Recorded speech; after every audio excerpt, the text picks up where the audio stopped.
Hi, welcome to another thought for the day using the UCB Bible Notes word for you. And today we're thinking again about the story of Joseph and how he had these dreams. So when he was younger, he had these dreams that showed his brothers bowing down to him. And his brothers, they didn't like this at all. But Joseph had been given these dreams by God. And because of these dreams and because he voiced them, he went through so many struggles in his life. His brothers didn't like it. They wanted to kill him. But fortunately, they didn't. And Reuben stood up for him and said, no, let's not kill him. And then he ended up being sold into slavery to be a slave and ended up working for Potiphar. And this was all going well until Potiphar's wife accused him of doing something that he hadn't done, and he got thrown into prison.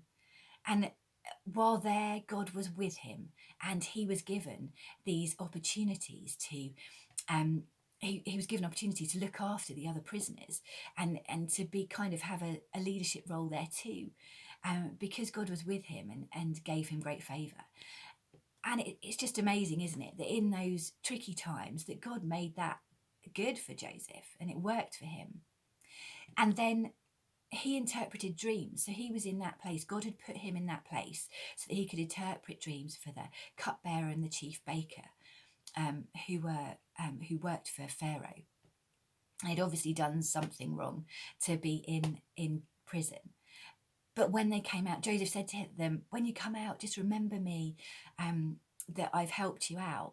And it's a 2 full years later that the cupbearer, when Pharaoh has these dreams, the cupbearer goes, oh, I know someone who can interpret them when nobody else could. He said, I know this guy, Joseph, he can do that. And he came and he interpreted Pharaoh's dreams about the famine and how there's going to be, these 7 years of abundance and 7 years of famine. And that meant that he then went on to be Pharaoh's right-hand man and look after all of this, so that when they had the years of abundance, they could put they could store things up and store food so that when the famine came, they had enough to give out and share around. And he was put in that position, which was pretty important. And then his brothers arrive because they're desperate and they see him. They don't recognize him, but they're bowing down to him. Please help me, they say. And Joseph is just full of emotion and he forgives them.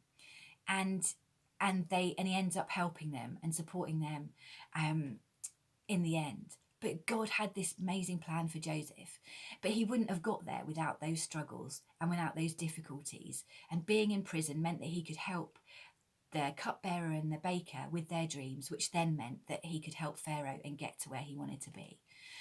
And this is amazing, isn't it? And if we think about times in our lives, there's been ups and downs, but God's always got a plan for us and he knows what's best for us in the end.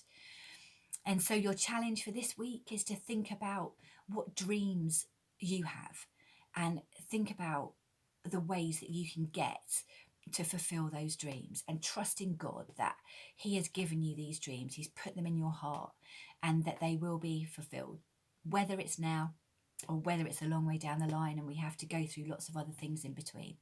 But in the end, God has a good plan for us. And if we trust him, we can fulfill those good things. So thank you for listening. We'll see you again for another thought for the day. But take care of yourselves. Bye.